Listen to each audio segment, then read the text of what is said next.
Undirected graph. तो अगर किसी ग्राफ, सिंपल अगर ग्राफ लिखा हो तो इसका मीन्स होता है अनडायरेक्टेड ग्राफ की बात कर रहे हैं, लेकिन अगर आप डायरेक्टेड ग्राफ लिखते हैं मीन्स आप तब डायरेक्टेड ग्राफ की बात कर रहे हैं। तो V is a set of vertices, E is a set of edges। तो अगर अब देखें, मान लें इनको कि vertices V1, V2, V3 and Vn, अगर ये vertices हैं तो if I take mode of V, what it should be? It should be n, because there are n number of vertices। Okay, so if we take E set of edges, तो यहाँ पे set of edges जो है, अगर इसका भी magnitude लेंगे आप, तो इसका जो मैग्नीट्यूड आता है या इसका जो मोड आता है सेट ऑफ एजेस का, उसको अपन स्मॉल ई से रिप्रेजेंट करते हैं।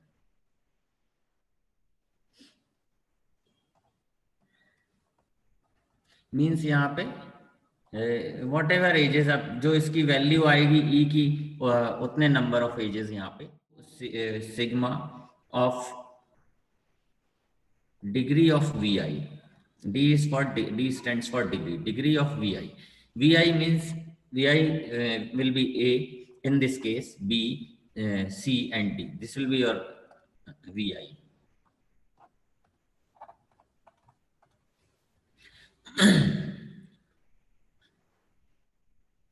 So DVI, sigma DVI is equal to 2E होता है. This is the formula.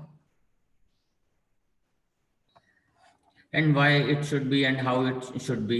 तो ये देखने के लिए ये एक एग्जांपल लिया है अपन ने यहाँ पे, और यहाँ पे अपन इसका LHS, इसको मान लें LHS अगर, और इसको मान लें यदि RHS। तो let us start with LHS। तो अगर आप LHS से शुरू स्टार्ट करेंगे तो sigma of DVI, sigma of DVI इसको निकालेंगे तो पहले D, it will be D degree of A plus degree of B plus degree of C plus degree of D, इस तरह से होने वाला है ये। तो यदि डिग्री देखें तो A की डिग्री 3 होगी।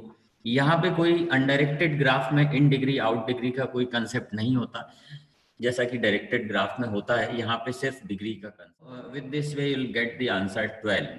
और यदि आप RHS से चलें, अब यदि तो RHS से यदि चलते हैं तो you have to count what you have to count ages, because E is number of ages, so you have to count ages in this graph, in this moreover in this undirected graph. So 1 2 3 4 outer edges and we have 2 cross edges, so there will be 6 edges. So if you do 2 into 6 you will get 12. So you are getting the same answer from LHS and as well as from RHS. So well student, ये जो formula है ये satisfy होता है इस तरह से।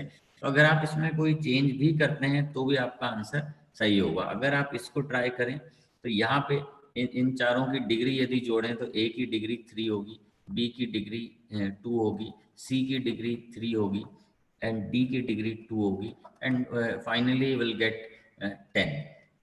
और अगर आप 2 और E करें तो यहाँ पे E जो है सेट ऑफ एजेस हैं जो कि 5 हैं, तो this way also you will get 10. So you will do any undirected graph. You can take any undirected graph and this will be true for all the undirected graphs. This thing is true. So this is the formula, remember it. Now let us consider some more example to understand the concept of undirected graph. So we have taken a graph like that. There are these are 5 edges, we have one more edge that is like that. तो ये जो as है well student, इसको अपन pendant graph कहते हैं, क्योंकि यहाँ एक इस तरह का जो है आगे एक एज होती है, सिंगल एज होती है, और इस तरह के उसको अपन पेंडेंट ग्राफ कहते हैं। और ये जो पेंडेंट वर्ड आया है, ये जो फीमेल की ज्वेलरी होती है जो नेक में पहनते हैं, वहां से आया है पेंडेंट। तो ये पेंडेंट ग्राफ कहलाता है। Let's name these vertices, so A B, let it be C D and make it E. So there are 5 vertices and 6 edges are there. So well student, यहाँ पर भी अगर आप ये ट्राई करेंगे फॉर्मूला तो वो सही निकलेगा आपका। A की डिग्री 3 है, B की डिग्री 2 है, C की डिग्री आपको यहाँ पे जो सी की डिग्री मिलने वाली है आपको 4, क्योंकि 4 एजेस इंसिडेंस हो रही हैं इस पॉइंट पे। डी पे जो आपको एजेस मिलेंगी, जो डिग्री मिलेगी, 2 डिग्री मिलेगी। If you add this all so will get 5 9 11, so we'll get 11. 3, A will be 3, 2, 5 and 4, 9 and 2 will be 11.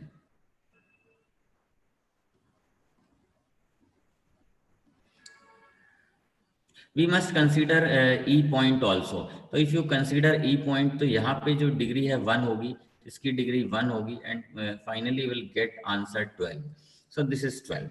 So now if you count number of ages for 2E, so E will be number of ages, and then this is 4 outer ages, 1 inside age 5, and this is additional age 6. So you are having 6 ages. So if you do 2 into 6, you'll get 12. So you are getting same answer from L.